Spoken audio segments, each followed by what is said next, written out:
Shavuot Tov à toutes et à tous, belle semaine en perspective par Bezrat Hashem, parce que nous allons à la fin de cette semaine traverser cette période, cette fête de Purim. Et Purim est encadré de plusieurs mitzvot. Et chaque jour, on va voir une mitzvah.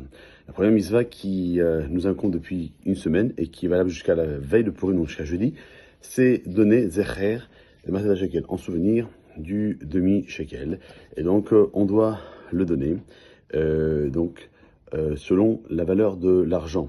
Actuellement, au cours de la bourse, l'argent a une valeur de 90 centimes d'euros le gramme. Il faut 10 grammes d'argent, ce qui fait à peu près 9 euros. Plus la TVA, on va arrondir à 10 euros. Ce qui correspond pour ceux qui habitent en Israël à 40 shekels, donc par personne. On le donne généralement à la synagogue, aux avrechim, aux kolélim, à tous ceux donc, qui diffusent la Torah.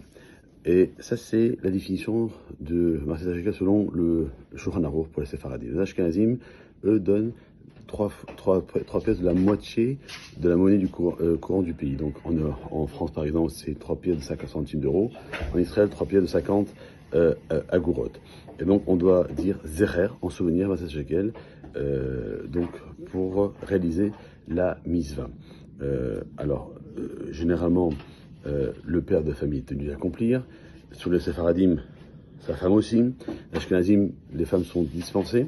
Et les enfants, alors certains dictionnaires disent que cette obligation est pour ceux qui ont 20 ans et plus, et que la coutume la plus répandue, c'est que même les enfants qui ont l'âge de la mariage, de 13 ans, rentrent aussi dans cette obligation de donner Mahatzit à Shekel.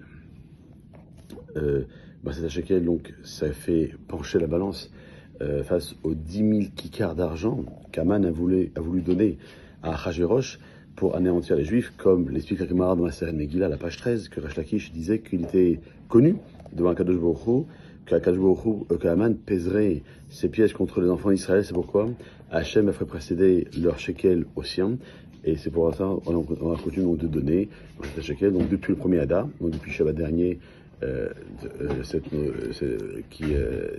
Cette somme-là, qui à l'époque avait deux buts. Le premier, c'est de recenser le nombre de bénis Israël, et deuxièmement, avec cet argent, d'acheter tous les animaux qui seront utilisés pour les corbanotes, pour les sacrifices. Voilà pour cette première mitzvah. Et merci Hachem, demain, on verra la deuxième mitzvah dans l'ordre chronologique, qui est la lecture de la Megillah. Passez une bonne journée.